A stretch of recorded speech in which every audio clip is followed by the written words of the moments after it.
Hello, everybody, and welcome to Infosec. My name is Marc Avery, Director of Cyberchain Alliance, and we are here today to talk about the skills gap and how we can think differently to help resolve that. Currently, we're in a situation where the threat of ransomware and other security breaches is probably more prevalent than ever. And we still have a challenge. We've been talking about a challenge of cyber skills for many years. And with the proliferation of IT and digital transformation, this situation does seem to be continuing to get a little bit more out of control. So with me today to talk about how we face these challenges, we have Rob Demain from e2e-assure, CEO, and we have Dr. Emma Philpott from IASME. So as we can see here on the screen now, we have some statistics that talk about the skills gap, and it's always good to see how these numbers play out and bring it to life. And as we can see, there are a number of issues that we find in here, particularly around those cyber specialist organizations. Those organizations who do have the resource and the budget available for hiring staff. But as we can see there is some challenges. 47% of organizations facing problems with that skills gap, and 57% of organizations who are struggling to fill those vacancies. So Emma, looking at these statistics then, what do you perceive the skills gap to be, and what challenges are you seeing? Hi, Mark. Yeah, so it's really interesting. Obviously, as quite a new sector, cybersecurity, we've always been told and we've always felt that there is a skills gap. And so initially, I thought, along with a lot of other people, that more people needed to be trained up. However, as time goes on, we're beginning to get a little bit more detail about what that skills gap is. And certainly in our recent experience with the DWP Kickstart Scheme, there does seem to be quite a lot of people that have got cybersecurity training, but no experience, and that are really struggling to find work. And at the same time, as your slide showed, there are a lot of organizations that want cybersecurity expertise, but often they either don't know what they want or they want somebody with experience. And so there is this seeming gap of people who are experienced at knowing about cybersecurity. Absolutely. And Rob, what are you seeing from your perspective? Hi, Mark. So we're on the right-hand side of the slide. So we're a cybersecurity business. We founded the business in 2013. So in the last nearly 8 years, we've seen it definitely become more difficult to find staff. And on the left-hand side, we're serving a multitude of different customers these days.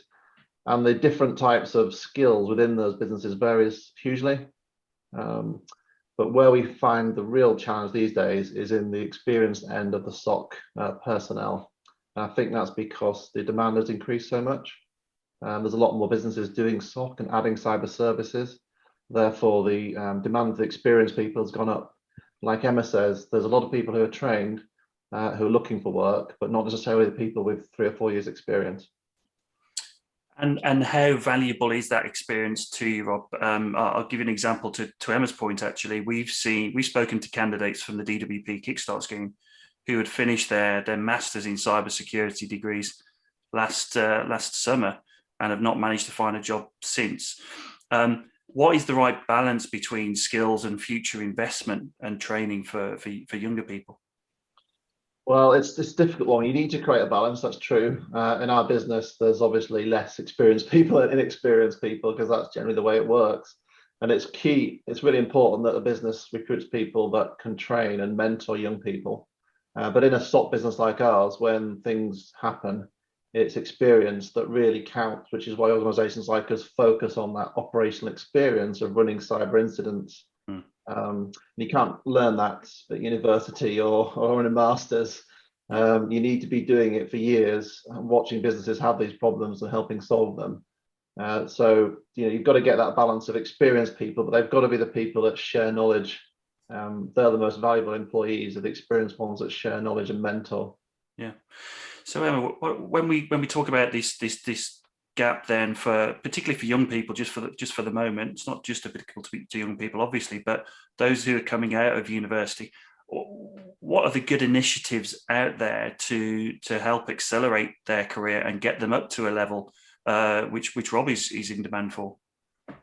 Well, there are one of the really good initiatives that's happened since COVID is the DWP Kickstart Scheme, which I know, Mark, you've had a couple of people from. So this is a scheme where the employer gets all the money back from the government when they take on somebody, a young person who is on universal credit. And we've seen a lot of organizations take someone on. They can only afford it because the first 6 months of that person's wages are paid for. But it gives that person at least 6 months experience, which really can give them a foothold in the cybersecurity industry. So that's really good. Another great initiative, obviously, are the apprenticeships. But we've struggled in the past with apprenticeships because you do have to invest quite a lot of money in helping that person, obviously, achieve their apprenticeship. But also, there's not always been a great fit between what the apprenticeship covers and what cybersecurity organizations do. So in some cases, we've found ourselves trying to train them in things that our company just doesn't do, just so they can get an apprenticeship. So there are a lot of great initiatives out there, but it really is something that is being considered by the government. And I think that organizations need more incentive to take on people without experience, even though they probably won't be able to make money from them, to start with. It'll be more about training them up for the future. Yeah, that's certainly something that we've seen. I mean, we've been fortunate enough to grow during the pandemic, and that opportunity of having a placement, we just saw as a big investment for the future. And even if we don't keep them after the 6 month placement, we've created, we've utilised the scheme that's available. And maybe we've done a little bit. So Rob, coming back to you then, in terms of the demand that you have, can we just talk about some of the customer scenarios that you deal with? Because we talk a lot about automation and technology, but people are at the heart of your business. So what do they bring to you? This experienced skill set that you're in demand for. What do they bring to your service? So we're a security operations center business. We provide software as a service, and that means that we're providing a service to businesses and customers. To do that, we've got to interact with their business and their existing people, their IT teams, their CISO, if they have one, and any security people they may have on board. And what we're trying to do is to augment their team as opposed to replace it or outsource it. Because I think what's really important to remember is that each business has its own traits, its unique traits, and you need the knowledge of how that functions to provide an effective security operation. So we always try and build what we call a hybrid operating model, which means that we're working with the people. And we always say that in building a SOC, it's probably 25% technology, 75% people and process. And the bit that's always missing is the people and process. Organizations generally have at least some of the technology they need to have a SOC. It's not about buying a SOC. It's about building processes. And you start with incident response and kind of work backwards. What would we do if there was a major ransomware attack and it had got to several stages down and things were in a bad way? How would we recover from that? And you start to work on processes and business processes and then fit technology and services into that. I think that sort of the industry seems to focus on technology really hard. Buy this, it stops this. And organizations might then buy that and then they've got no one to look at it. So the worst scenario is organizations have bought technology, it's sending out alerts. I mean, most ransomware attacks send loads of alerts out. And it's just the problem is that no one's looking at them.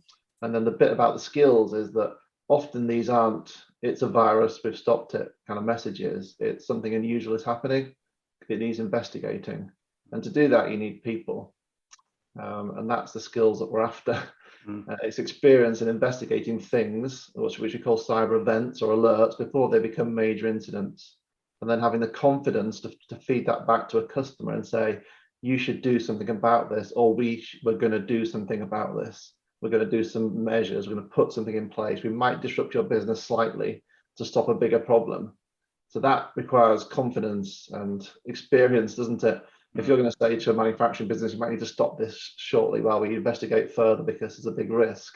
These are major decisions we're putting on individuals in cyber these days. It's not just do I pay ransom or not. It's before that we're trying to stop things before it gets to that stage. But it still means that things need people who you can trust, and they need experience, they need confidence, they need support of other teams around them as well to make those decisions. Yeah. And Emma, what Rob talks about there is something that, I see quite a lot of, and that is the diversity of roles across an organization or the industry. Rob, you're clearly going to have, analysts who have a particular skill set, but what you talk about there is, communication with customers. You don't necessarily need to have a particular qualification for that. You've got the process building in the background to make sure that you're always on the front foot. And so, Emma, we see, these job adverts that are demanding 5 years skill set for junior analysts. We see a lot of talk about, pen testers and security analysts, but there's a huge amount of other roles within the industry that would really benefit from their kind of competencies, should we say. And Rob's just demonstrated a couple of things there. Do you see that as well? Yes, absolutely. I think one of the big problems with the cybersecurity sector is that people, including the employers that don't have a lot of experience, think of just a cybersecurity person that will do all those things. Often the people who are really good at the in-depth technical side are not very good at communications. And, the people who you want to communicate with your customers are probably not the in-depth technical people. And so you need a wide variety of people to work in the sector. And people are put off because they have one image of what a cybersecurity person is. And that's usually very repeated in films, and it's not always a very positive image. And I think people are put off from coming into the industry, whereas it's a very varied industry that needs all the different skills and welcomes people in. And so I think that's something that needs to be addressed. But also, it's really important, and Rob will reflect this as well, that we have all kinds of people from all different backgrounds, all different cultures, all different genders to work in the industry, because the attackers are completely diverse. The attackers are from all over the world, every kind of background you can imagine, and they will be thinking of the best way to attack organizations. The only way we can combat that is by having a completely diverse workforce. And that's something that isn't really being reflected at the moment. So Rob, do you concur with that? I mean, you've clearly got a diverse set of people within your organization, people who thinking differently. And is that brought a lot of value to your organization? Yeah, I'll just give you a little bit of history of how we recruit people. So back in 2013 to 15, we used a lot of the government-sponsored academies, the SAD and cyber academies, to find talent, which is basically the competitions you saw that were on the news and things like that, where we sort of were able to sort of purchase en masse cyber analysts who had different backgrounds. Right. So we kind of started the business by acquiring a big set of talent. And then we had to kind of mix and match them with people who knew how to do IT and project management and service delivery. And then kind of growing the business over these years. We've now got a business in Australia, for example. We're finding exactly the same problem there, probably just as big a skills gap, to be honest. So in about 2017-18, we bumped into Emma and what was then the community SOC, which is specifically around neurodiversity, recruiting people who are unemployed typically because of these differences. And then we started to create a scheme where we'd employ them part-time initially, and then we'd train them up and they'd basically start doing our internal security, and then they'd be moving up the ladder into SOC analysts or whatever other roles they had. So we've been able to look in at diversity, specifically at neurodiversity, because that seemed like a good area to recruit, and we're always looking for new areas for skills. That's what this is about for me. It's about finding the right skill sets. And we use the sort of, what we say is how can we solve complex problems if we all think the same? And it's definitely the same with cyber attacks. You need that mixed mindsets. So we've gone the neurodiverse route in terms of how we recruit, and we've had a lot of success with that program. Brilliant. That's really good.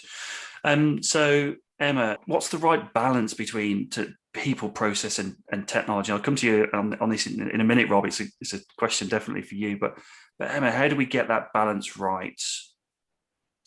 So I think, again, this is a lot to do with the immaturity of the market, that organizations don't really understand cybersecurity, and so they think, and the salesmen encourage them to think, that they can just buy an expensive whizzy box and then they'll be secure. And of course that's not necessarily the case, especially if they don't have the expertise to understand the whizzy box.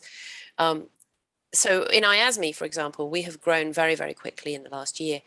And we certainly started off using sort of micro company ways of staying secure. And now we've got to the stage where we need a lot more. And so if we'd have purchased specific things right at the beginning, we would have to have bought a whole load new stuff now. And so we've really relied on expertise as much as technology. But of course, as you get bigger, you have to rely increasingly on technology because you just can't do it all. So you need both. You need the expertise and you need the technology. And the requirements change so much as you change in size as a company. And so that's really hard to manage, the growth of a company combined with your security requirements. Yeah, I concur with your view about maturity of the industry, actually, and it's quite frightening that we're saying that. I mean, I started my career when even information security wasn't quite a thing, and now we're talking about cybersecurity, and we do have conversations about our maturity. And as you quite rightly pointed out earlier, the attackers don't really care about that; they're just going to carry on. So organisations who are struggling with understanding how to deal with these scenarios, the growth scenario that you talk about there, I mean, it's tricky for every small to medium business. And given the risk around supply chain as well, that we hear about a lot, Rob, these scenarios for the customers can be quite tricky. How do we get the advice out there, and what is your advice to those organizations not quite sure how to get that balance right between people, process and technology? Sure. So I think it depends on the size of the organization, clearly. And if it's the low end, the small organizations, they definitely need to look at things like cyber essentials and start building things. But in terms of like the people they need, I'd say it's more like, first of all, organizations need to see cybersecurity as a board level thing, a risk that's discussed. And then they need to think about how that might impact their business in some way. So how might cybersecurity impact our business? Could it stop us delivering things, buying things, acquiring things, selling things? What is it that could happen to us? You know, what's the scenarios? Because until the business is thinking about what cybersecurity could, what sort of impact cybersecurity could have on them, there's no real point in thinking about it much further, because otherwise it's just something that exists. It's not a problem to them, or it's not an opportunity. So I think it's trying to get the right mindset. So it's, first of all, it's got to be at the board level, but below that, I'd say the advice for us is that most organizations can't build an effective cybersecurity operation themselves, no matter what they're in terms of technology and people, but they can build something internally that gives them control. So what we would say that you need to be in control of your cybersecurity. You need to have a roadmap, a plan. You need to understand the risks and opportunities, but then you probably need to look at some partners in how you deliver that. Yeah, because it's probably not a great idea, particularly with the skills gap as it is, to try and recruit your own full team at the moment. There's massive competition on resource, and I think that's only going to get worse. So our advice is always to think, get something at the top level, try and understand risks and opportunities as much as anything else that cyber presents, because for some businesses, cyber may be an opportunity. So if you're a supplier in a supply chain, you may be able to boost your credentials by getting better at cyber and letting your main supply chain up the food chain know how good you are at this. So you may be able to use that as a business enabler. So I think really start at the top, but don't try and fix the whole problem yourself, but try and keep control, what we call control of it, because it is your responsibility. So what we're saying to organizations that cyber is something you need to be responsible for, either for your organization or people you supply to. You're going to have to take this seriously at some point. The quicker you do it, the better. But that doesn't mean go and buy loads of stuff or recruit loads of people. It just means that build it as a function of your business that you understand, and that gives you some control over how you move forward. Yeah, absolutely. Totally agree with that. I long for those days where organizations, make decisions about their growth, not just on finance and commercial. It's about cybersecurity as well, because as you say, it can have a massive impact on the growth of an organization.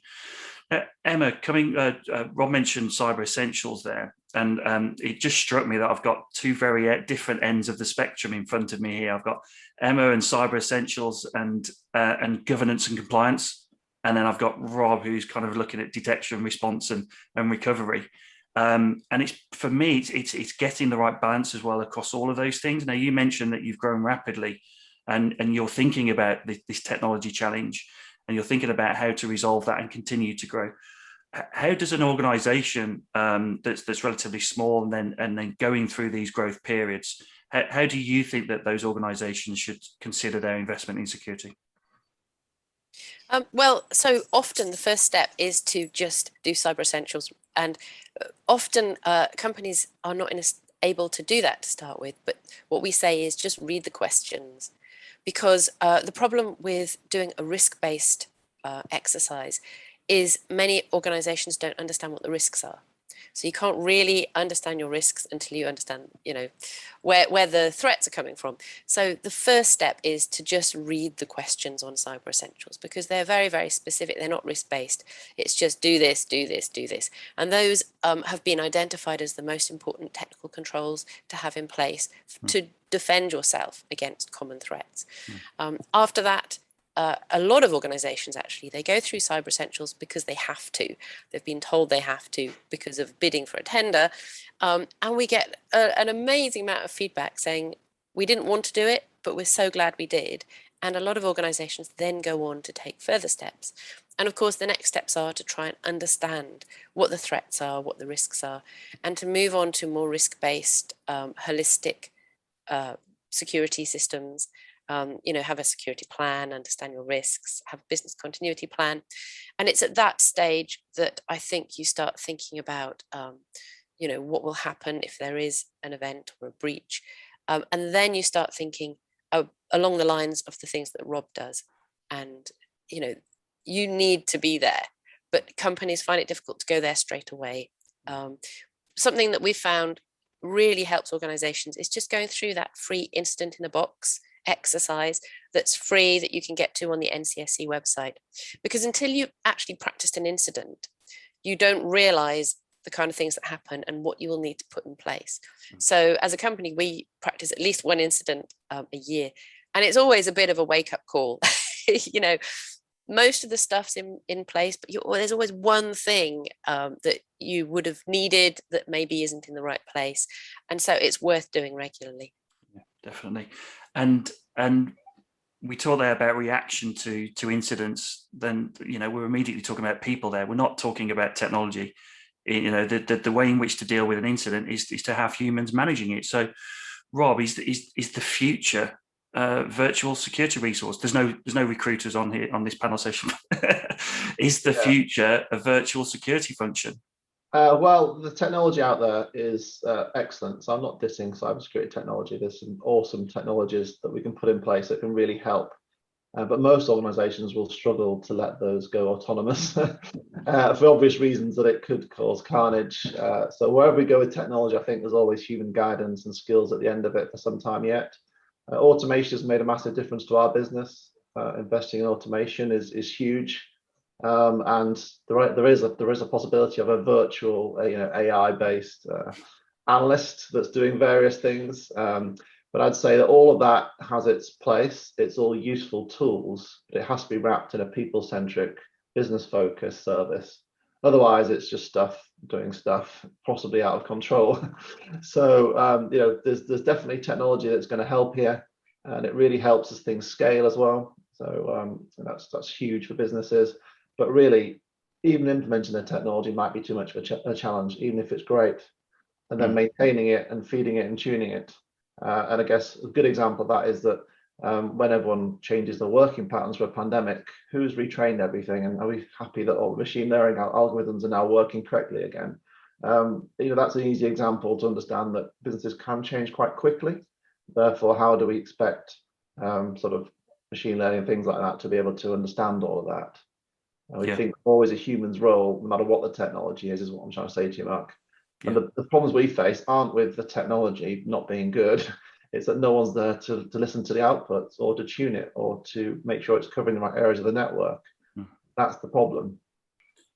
So Emma, Rob's talking there about the way in which people are critical to the organisation, but technology is something that has its place, obviously. For those organisations who are just starting out on their journey, it's really important to make sure that they have the appropriate levels of security from the time that they start and with them as they grow.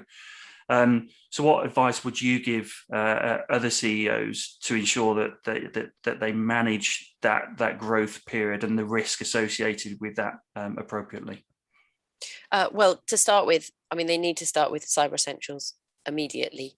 And that, I mean, it's relatively simple, and the smaller of a company you are, the easier it is to achieve. So it's a good place to start. There's the self-assessment, and then you move on to Cyber Essentials Plus when you get someone to actually check your systems.